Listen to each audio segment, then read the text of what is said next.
Le métier de conserveur fermier, de toute façon, c'est presque un devoir. Lorsqu'on est issu de la Chalosse, qu'on est né à la terre, on a toujours été entouré d'oies ou de canards.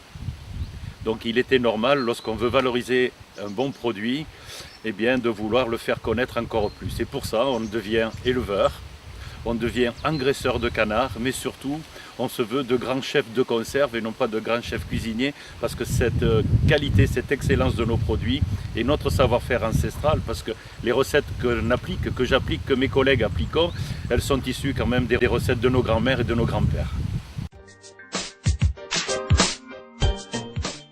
Alors pourquoi je l'ai choisi?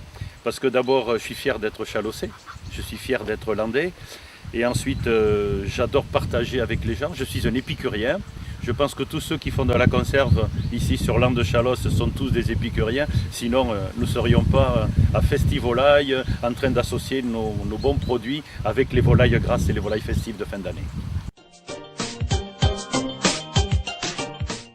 Festivolaille, c'est déjà un événement très ancien. Bon, en plus, Saint-Sevé, qui était un haut lieu du foie gras et du canard, beaucoup d'entreprises de grands noms y sont situées, était aussi un marché au gras. Donc mes grands-parents, mes parents allaient au marché, mais je retrouvais aussi mes collègues qui allaient vendre des oies, qui allaient vendre des canards. Donc il est tout à fait normal, et je suis heureux, et nous sommes tous heureux, d'associer Festivolaille, qui est le rassemblement de tous les fins gourmets de France, qui vont goûter ces chapons, ces pintades chaponnais, qui vont goûter ces poulardes. Il était impensable de ne pas associer le foie gras, les magrets, et puis tout ce qu'il y a autour.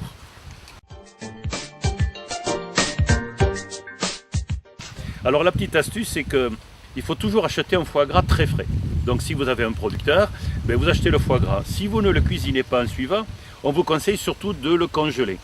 Et alors n'ayez pas peur quand vous rencontrez un bon producteur ou vous me rencontrez, de me prendre un foie gras et vous allez le débiter en escalopes de l'épaisseur d'une travesse de dite, un travers de doigt, et vous allez bien les replier dans du papier sulfurisé, c'est le même papier que le boucher. Vous allez mettre ça dans une poche au congélateur et vous les ressortirez chaque fois que vous en aurez besoin.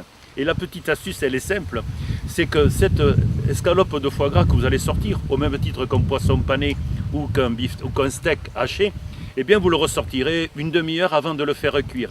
Et s'il est encore un petit peu congelé dedans, vous verrez que la cuisson, elle ne sera qu'excellente.